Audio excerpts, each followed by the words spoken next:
आइए, सुनिए, देखिए, समझिए सनातन सत्य। जैसी दृष्टि वैसी सृष्टि, दृष्टि विज्ञान। कुदरत, कुदरती रचना एवं कुदरत के कानून से शाश्वत सुख की प्राप्ति। जोधपुर के परम पूज्य महात्मा उपासक प्रोफेसर डॉक्टर सोहन राज तातेड़ के निर्देशन में सनातन सत्य। जैसी दृष्टि वैसी सृष्टि, दृष्टि विज्ञान।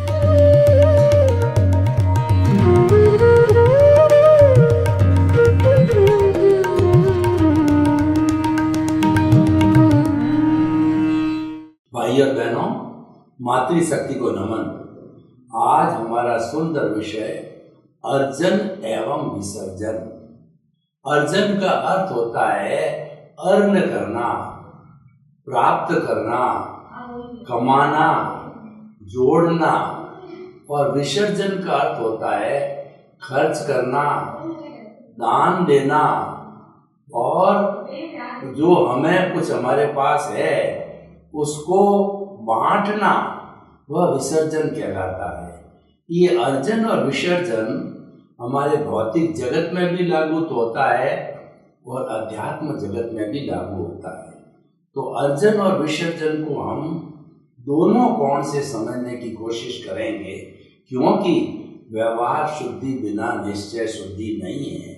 हमें मूलतः हमारे व्यवहार को शुद्ध करना है, हमारे कर्म शरीर को साफ करना है। बाकी मूल स्वरूप में जो हमारे को शाश्वत सुख की प्राप्ति करनी है, और जो सुख की स्थिति में तो ऑलरेडी है, हमारा अस्तित्व सुख की स्थिति में है, लेकिन उसको प्रभावित कर दिया गया है कर्म शरीर ने। तो उसको समाप्त करना हमारा मुख्य ध्येय है, टारगेट है, लक्ष्य है। तो हम किस तरीके से अर्जन और विसर्जन के अंदर संतुलन बिठा करके उसको हम शून्य करते हैं। हम देखिए, कोई भी बात करें वो हमारे लक्ष्य के इर्द गिर्द होनी चाहिए। जब लक्ष्य के इर्द गिर्द बात होती है तो वो लक्ष्य पुष्ट होता है, और लक्ष्य को पुष्ट करना धीरे धीरे लक्ष्य की प्राप्ति करना होता है, क्योंकि मेन काम लक्ष्य ही होता है, और लक्ष्य की मेन प्राप्ति ही अचीवमेंट कहलाता है। तो हमारे जीवन का अचीवमेंट है कर्म शरीर की धुलाई करना, कर्म शरीर को डाउन करना, कर्म शरीर को तपाना और कर्मों को खपाना, जिसको भगवान ने धर्म का रूप दिया है, जिसको निर्जरा कहते हैं। Dissociation of the karma is called the nirjara. और दूसरा भगवान ने धर्म बताया, जो साधना का धर्म है वह संवर है।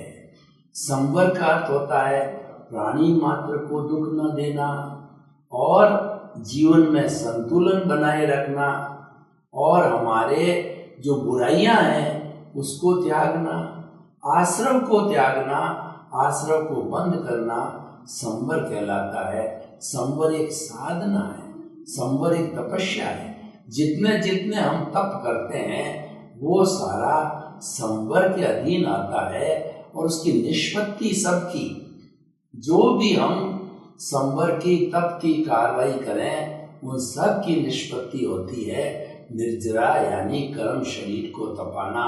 इस शरीर को जितना हम कष्ट सहिष्णुता देकर के और इसको तपाते हैं, कसते हैं, संयम करते हैं, तो वो सारा तप कर्म शरीर पर पहुंचता है। और कोई भी साधक को ये लक्ष्य रखना चाहिए कि मेरे कर्म शरीर तक तप पहुंचा या नहीं पहुंचा, क्योंकि आपने अग्नि लगा दी और भगोला तो खूब तप रहा है, लेकिन अगर वह तप जो उसके भीतर जो दूध है या पानी है, जो हमारा उसको गर्म करना उद्देश्य है, वो गर्म नहीं हो रहा है, तो फिर हम उद्देश्यहीन हो गए, हम व्यर्थ में वेस्टेज ऑफ टाइम हो गया। तो अब देखिए कि हम आते हैं अर्जन और विसर्जन को व्यवहार जगत में देखते हैं। व्यवहार जगत के अंदर जो कोई भी गृहस्थी होता है, अगर उसके पास में कौड़ी यानी धन नहीं है तो वो कौड़ी का भी नहीं, यूजलेस है। और कोई भी सन्यासी है, अगर उसके पास कौड़ी यानी धन यानी कंचन कामिनी तो है तो वो कौड़ी का भी नहीं, यूजलेस है। गृहस्थी के पास धन होना जरूरी है, सन्यासी के पास में सिर्फ साधना का बल होना चाहिए, उसके पास धन नहीं होना चाहिए। क्योंकि धन है हमारा साधन है और ये आसक्ति को बढ़ाता है। तो इसीलिए धन के सदुपयोग पर हमको बहुत ज़्यादा अच्छी तरह से ध्यान देना चाहिए। तो अर्जन करो व्यवहार जगत के अंदर।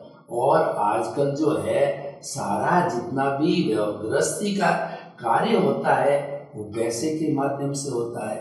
तो अगर मैं कहूँ कि इस व्यवहार जगत के संसार का भगवान पैसा है तो कुछ हद तक मैं सही भी हूँ, क्योंकि पैसा कुछ है परंतु वह सब कुछ नहीं है।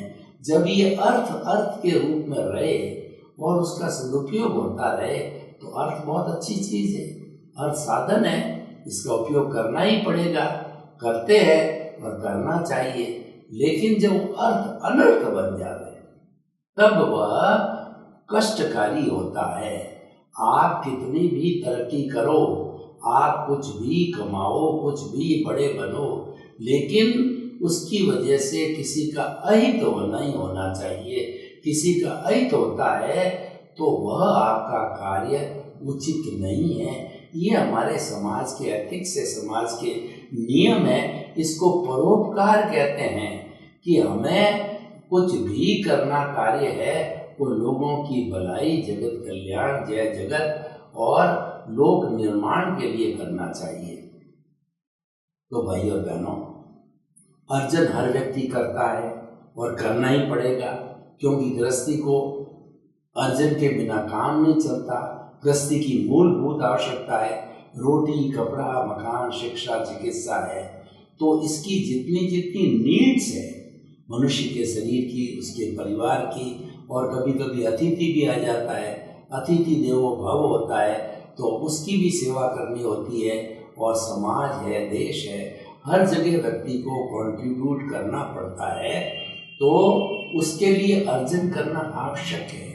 इसलिए गृहस्थी जो है ईश्वर से प्रार्थना करता है कि साईं इतना दीजिए जामे कुटुंब समाए, मैं भी भूखा नहीं रहूं और साधु न भूखा जाए। हे प्रभु, मुझे इतना अवश्य देना कि मैं भी भूखा नहीं रहूं, मेरा परिवार भी भूखा नहीं रहे, और जो साधु सन्यासी कोई अतिथि आ जावे उसकी भी मैं जो है सेवा शुश्रूषा कर सकूं, उसके लिए मुझे इतना जो है धन रूपी साधन देना उचित भी है, करना ही पड़ता है। तो क्योंकि हमारी मूलभूत आवश्यकता है तो ये अर्जन तो हमको करना चाहिए। और देखिए, अब विसर्जन की बात कब आती है कि व्यक्ति का, देखिए हर व्यक्ति का जो है वह जो कहना चाहिए निभाव का या उसकी रोजी रोटी का प्रश्न है वो तो थोड़े से समय में, थोड़े से परिश्रम से हल हो जाता है। लेकिन कई इतने भाग्यशाली होते हैं कि आवश्यकता से 100 गुना, 1000 गुना अधिक उनके जो पुण्योदय से उसको मिलता है। जब हमको आवश्यकता से अधिक मिलने लग जाता, अर्जन होने लग जाता है, तब विसर्जन की बात आती है। विसर्जन का अर्थ ये हो गया कि वस्तु परिग्रह नहीं है, वस्तु के प्रति जो आसक्ति वो परिग्रह है। अब आपके पास में करोड़ों अरबों की संपत्ति है और आपका काम तो थोड़ी सी संपत्ति से चल रहा है, तो शेष संपत्ति का क्या करें? देखिए कि जो पुण्योदय से हमको धन मिलता है, इस धन की 3 गतियां हमारे शास्त्रों में बताई गई है। पहली गति तो ये है कि दोनों हाथों से, खुले हाथों से जो है उस धन को बांटिए, ये तो पहली गति हो गई। और दूसरी गति ये है कि आप जो है, आपके पारिवारिक जन हैं, आपके संबंधी है, और आपके रिलेटिव्स है उसके बीच में बांटिए। पहला पहला तो ये था कि आप दान पुण्य कीजिए, दूसरा परिवार के सदस्यों के बीच में बांटिए। आप दोनों ही केस में नहीं करते हैं तो एक समय आता है कि वो संपत्ति का विनाश हो जाता है। इसलिए प्राय देखा गया है कि तीसरी पीढ़ी होती है उसके अंदर वो व्यक्ति की जो धनाढ्यपन है उसका जो है वो कहना चाहिए कि जो पैसे की स्थिति है वो कमज़ोर पड़ जाती है, यानी तीसरी पीढ़ी कमज़ोर पड़ जाती है, ये ऐसा बताया जाता है। तो भाई और बहनों, विसर्जन के साथ में विसर्जन करना ये प्रकृति का नियम है। आपकी मूलभूत आवश्यकताएं पूरी हो गई, बड़े आराम से पूरी हो गई, तो आप विसर्जन के फॉर्मूले पे आइए। विसर्जन का अर्थ होता है कि जो आपके पास में साधन है वो अपने जो बेचारे ऐसे लोग हैं, मूक, बधिर, लूले, लंगड़े, अपाहिज, अनाथ, विधवा और जो साधन संपन्न नहीं है और जिसके साधनों की कमी है, अभावग्रस्त है, उन लोगों की आप सेवा कीजिए। उन लोगों के बीच के अंदर आपके जो है वो अर्जन का विसर्जन कीजिए। यह जो अर्जन के साथ में विसर्जन है वो 3 तरह का होता है। पहला मन से होता है, दूसरा पहले जो है वो आपके शरीर से होता है, यानी मन वचन मन से होता है, और दूसरा होता है तन की सेवा, मन की सेवा और धन की सेवा होती है। कई लोगों के पास के अंदर धन नहीं होता है लेकिन वो स्वस्थ हैं, तो वो अपना 2, 4, 5 घंटा प्रतिदिन ऐसी संस्था में जाकर के समय दे जो उसको दिलचस्प हो, जिसमें उसकी रुचि हो, तो ये धन की सेवा हो गई। और जो कुबेरपति है जिनके पास में समय नहीं है वो धन की सेवा, यानी जो है वो धर्मशालाएं बनावे, स्कूल बनावे, कॉलेज बनावे और जो है वो रैन बसेरे बनावे और जितने अभावग्रस्त लोग हैं उनकी किसी न किसी दृष्टि से मदद करें, तो वो सारा धन की सेवा होती है। वो विसर्जन से जुड़ा हुआ है। विसर्जन है वह एक अनाशक्ति है, अनाशक्ति को विसर्जन कहते हैं। और जहाँ पर अनाशक्ति होती है वहाँ कर्मों का बंधन नहीं होता है, और कर्मों का बंधन करने वाली है वह आसक्ति है, कर्ता भाव है। यानी आसक्ति कब होती है? जब हम कोई चीज़ के ऑनर बनते हैं, कोई चीज़ के कर्ता बनते हैं तो आसक्ति होती है, और हम ऑनरशिप छोड़ देते हैं। ये शरीर मेरा नहीं है, ऑनरशिप छोड़ दी। ये मकान मेरा नहीं है, ये दुकान मेरी नहीं है, होते हुए भी आपने ऑनरशिप छोड़ दी कि मैं तो इसका ट्रस्टी हूँ, मैं तो इसका कस्टेडियन हूँ, मैं इसका ऑनर नहीं हूँ। तो उस केस के अंदर जब आप कस्टेडियन बन जाते हैं, ऑनरशिप छोड़ देते हैं, तो आपके कर्मों का बंधन नहीं होता है।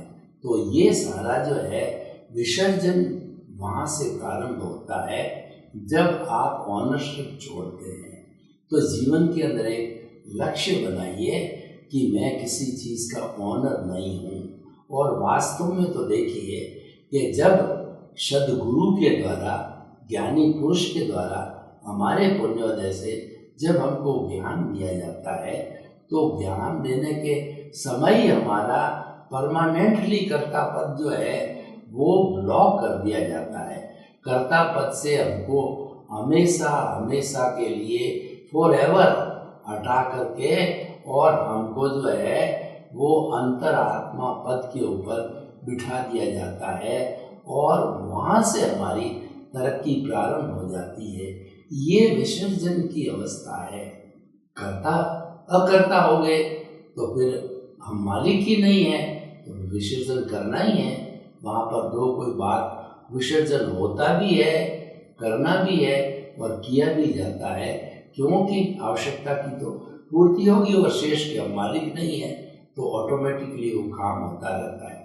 तो भाइयों बहनों, और भीतरी जगत के अंदर मूल हमारा जो मालिक है वो प्रभु विराजमान है, वो हमारी चेतना है। और जिसमें चेतना होती है वही ज्ञान दर्शन कर सकता, वही जानना देखना कर सकता। मैं इस कैमरे को देख रहा हूँ तो देखने वाली चेतना है, इस कैमरे की हर चीज को जान रहा हूँ, तो ये जानना और देखना कौन कर रहा है? ये जो कर रहा है वह चेतना है, और जड़ ये नहीं कर सकता। कैमरा मुझे ये नहीं कर सकता कि ये सोहन राज जी है और सोहन राज जी को मैं देख रहा हूँ, नहीं कर सकते, क्योंकि उनके अंदर चेतना नहीं है। पर मैं कर सकता हूँ इस कैमरे के अंदर, कि कह सकता हूँ ये कैमरा मैं देख रहा हूँ और मैं जान रहा हूँ कैमरे की लंबाई इतनी, चौड़ाई इतनी, ऊंचाई इतनी, और ये फला मॉडल है। सारी सारी एक एक विवेचना को मैं कर सकता हूँ, कैमरा नहीं कर सकता। यही मुख्य जड़ और चेतन का भेद है। तो जो है, हम अध्यात्म जगत की बात करें तो अध्यात्म जगत में सबसे बड़ी विशेषता ये है कि प्रभु विराजमान है, प्रभु ज्ञान दर्शन वाला है। वो अनंत ज्ञान, अनंत दर्शन, अनंत शक्ति और अनंत सुख का धाम है, और वह ज्ञाता दृष्टा होने के कारण वो अमूर्त है, और वो अव्याबाद है, टंकोत्कीर्ण है, और जो अजन्मा है, मतलब उसके अनंत अनंत गुण हैं, और मुख्य बड़ा लक्षण है आनंद है। तो आनंद को पाना हो, सुख को पाना हो, और पाना ही लक्ष्य होता है। हर व्यक्ति के जीवन का लक्ष्य होता है मानसिक शांति को प्राप्त करना, आनंद को प्राप्त करना, और सुख की नींव लगाना, सुख को संपूर्ण रूप से प्राप्त करना है। ये मुक्ति की अवस्था होती है।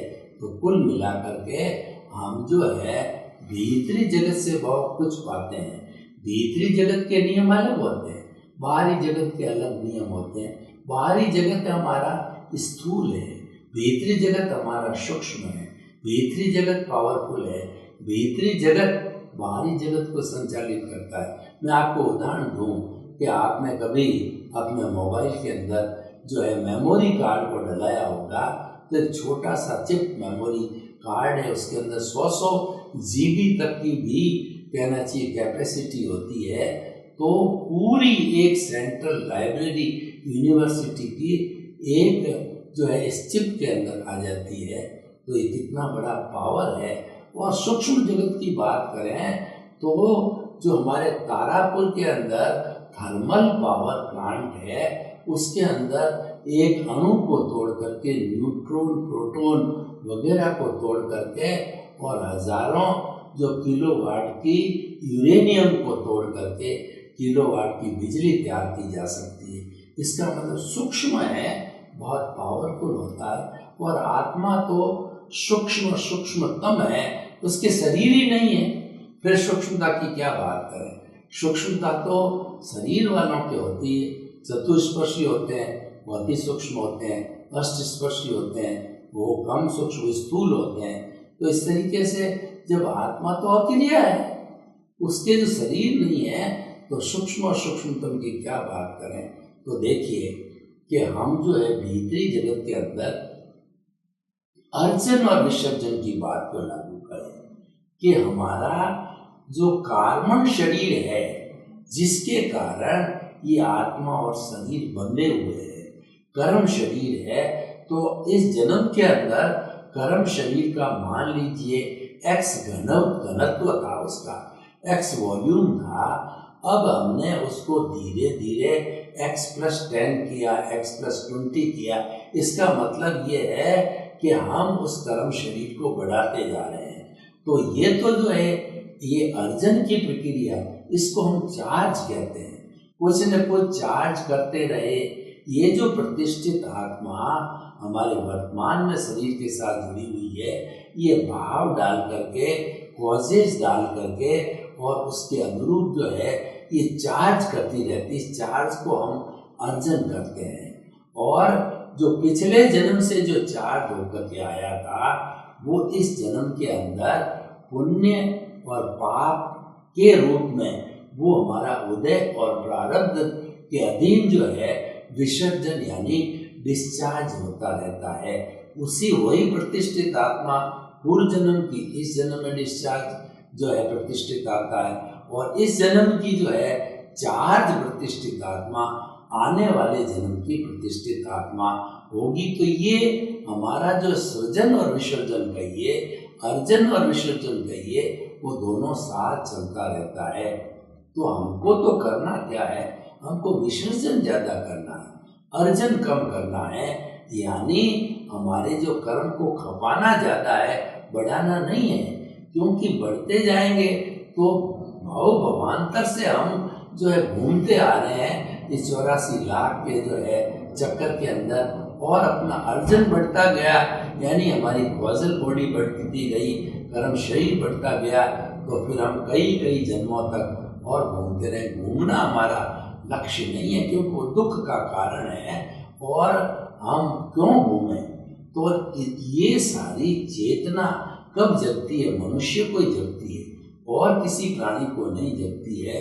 इसीलिए मनुष्य को जो है सत्संग करनी चाहिए, और सत्संग के अंदर ये चाह पैदा की जानी चाहिए, इच्छा पैदा की जानी चाहिए कि मुझे स्वरूप की जानकारी करनी है। स्वरूप की जानकारी का अर्थ हो गया कि शाश्वत सुख को प्राप्त करना है। तो उसको प्राप्त करने के लिए पूरी विधि है हमारे पास के अंदर। उसमें से जो हम बात कर रहे हैं सृजन और विसर्जन की, तो विसर्जन की विधि है, यानी हम कर्म शरीर को खपाते रहें। उस पर भगवान ने जो है संवर और निर्जरा की बात कही, तप की बात कही, तप के 12 भेद बताए, 6 भेद बाह्य है, 6 भेद भीतरी है। उस रास्ते पर चल करके व्यक्ति जो है वो अपनी आत्मशुद्धि कर सकता है, कर्मों को खपा सकता है, आत्मा को निर्मल कर सकता है। और जब आत्मा निर्मलता की ओर बढ़ती है तो स्नेह स्नेह कुछ ही भावों के अंदर हमारा नया चार्ज रुक गया, और पुराना जो डिस्चार्ज रूप के अंदर जमा हुआ जो है बर्फ की सीला की तरह जमे हुए कर्म है, वो धीरे धीरे वो बर्फ पानी बन करके और समाप्त हो जाएगा। यानी वो भोग लिए जाएंगे, और भोगने के बाद में समाप्त हो जाएंगे। तो फिर नए खोज पड़े नहीं, तो फिर आत्मा शुद्ध बुद्ध और मुक्त बन जाएंगे। तो भाइयों बहनों, ये भीतरी जगत का सृजन और विसर्जन है। ये भीतरी जगत का जो है वो हमारा सारा अर्जन और विसर्जन है। बाहरी जगत को पहले समझा हमने, भीतरी जगत को अभी समझा, तो दोनों को हम समझ लेते हैं। तो हमें सामंजस्य बिठाना चाहिए कि बाहर का जगत जो है वो जड़ से संचालित है, यानी जड़ रूप के अंदर जो हमारे साधन हैं वो पुण्योदय से मिलते हैं, तो दूसरों के उपयोग में आवे, वह विसर्जन है, वो परोपकार है, वो जगत कल्याण है, वो जय जगत है। और वह जो है वो जगत के जीवों का सम्मान करना है। और भीतरी जगत के अंदर हमारा जो कर्म शरीर है उसका विसर्जन करना, उस कर्म शरीर को पतला करना। पतली पहाड़ ये हमारे कहा जाता है। गुरुजी कहते हैं कि चेला पतली पहाड़। तो पतली क्या पाड़नी है? कर्म शरीर को, कषाय को पतला करना है। और ये हमारी चेतना और कर्म शरीर हर क्षण जो है साथ में रहते हैं। तो जब हम भेद विज्ञान करते हैं, हम जो है दृष्टि विज्ञान करते हैं, ज्ञाता दृष्टा बनते हैं, तो हमारा जो है ये पतली पहाड़ का फॉर्मूला चालू हो जाता है। हमारा विसर्जन फास्ट स्पीड से होता है, और अर्जन जो है कम होता है। कम होने के साथ साथ बिल्कुल जो है समाप्त भी हो जाता है। तो भाइयों बहनों, दोनों जगत की हम बात करें तो हम एक ही बात कहना चाहेंगे कि अर्जन के साथ विसर्जन संतुलन है। ये हमारी प्रकृति का संतुलन है। इस संतुलन को हमें बिठाना चाहिए, और इस संतुलन को बिठाने के लिए हमारे पास जो मुख्य साधन है वो ज्ञान का साधन है। वो ज्ञान का साधन होना चाहिए। अगर आपके पास में ज्ञान का साधन नहीं है तो आप संतुलन कैसे बिठाएंगे? ज्ञान होना सबसे बड़ा जरूरी है। देखिए, जब आपको आत्मा का ही ज्ञान नहीं है कि जानने वाला कौन है, देखने वाला कौन है, इस स्थूल शरीर को बनाने वाला कौन है, और जब हम इसका पूरा एनालिसिस करेंगे, पूरी जानकारी करेंगे, तभी तो हमारा जो संतुलन बैठेगा। तो हम अपने स्वरूप की जानकारी करें, और स्वरूप की जानकारी करके अपने कर्मों को खपाएं। ज्यों-ज्यों स्वरूप की जानकारी तीव्र होती जाएगी, where there is a will there is a way, जब आपकी इच्छा जागृत हो जाएगी और इच्छा जो है बहुत ही कहना चाहिए पावरफुल हो जाएगी, तो निश्चित तौर पे हमारा कर्म शरीर है वो भी उसी स्पीड से जो है वो गलने लग जाएगा, वो कम होना लग जाएगा। इसीलिए जो है वो हमारा रियल पुरुषार्थ कहेगा, तो हमें वो करते रहना चाहिए।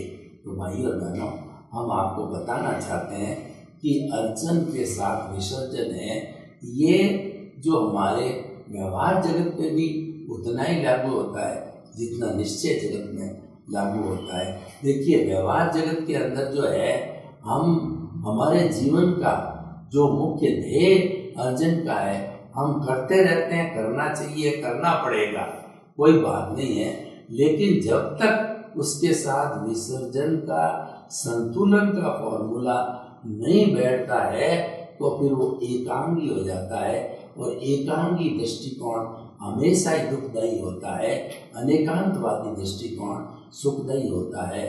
तो सर्वे भवन्तु सुखिनः सर्वे सन्तु निरामया, लोक के सब जीवों को सुख मिले, शांति मिले, आनंद मिले, प्रेम मिले, सौहार्द मिले, और सभी भ्रातृत्व भाव भाईचारा के रूप में रहते हुए शांतिपूर्ण सहस्तित्व अपना जीवन यापन करते हुए हम जो है एक सुखी संसार का निर्माण करें। आपके प्रति मंगल कामना।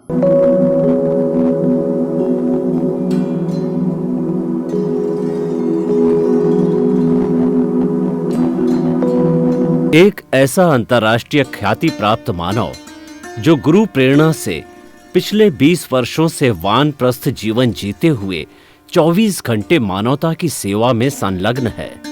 एक ऐसा मानव जो अभी राष्ट्रीय, अंतर्राष्ट्रीय टीवी चैनलों पर 7,500 एपिसोड के माध्यम से सनातन सत्य, आत्मविज्ञान एवं पुनरुत्थान, व्यवहार एवं निश्चय जगत के जीवनोपयोगी विषयों पर हृदय स्पर्शी प्रवचन कर चुका है।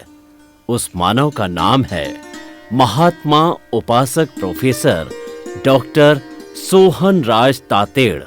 प्रोफेसर तातेड़ द्वारा योग, दर्शन, शिक्षा विषयों पर रचित पीएचडी स्तर के 250 शोध ग्रंथ भारत के 100 प्रतिष्ठित विश्वविद्यालयों में शोधार्थी पढ़ रहे हैं तथा वे सभी शोध ग्रंथ वहां की सेंट्रल लाइब्रेरियों में उपलब्ध हैं।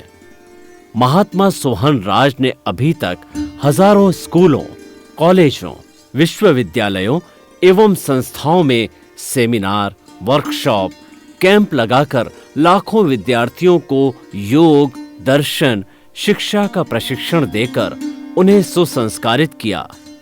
डॉक्टर तातेड़ ने भारतीय संस्कृति उत्थान के 4000 से अधिक समसामयिक विषयों पर आर्टिकल लिखकर ऑनलाइन जर्नल, पत्रिकाओं, वेबसाइट्स पर प्रकाशित किया, जिसका उपयोग लाखों पाठक कर रहे हैं।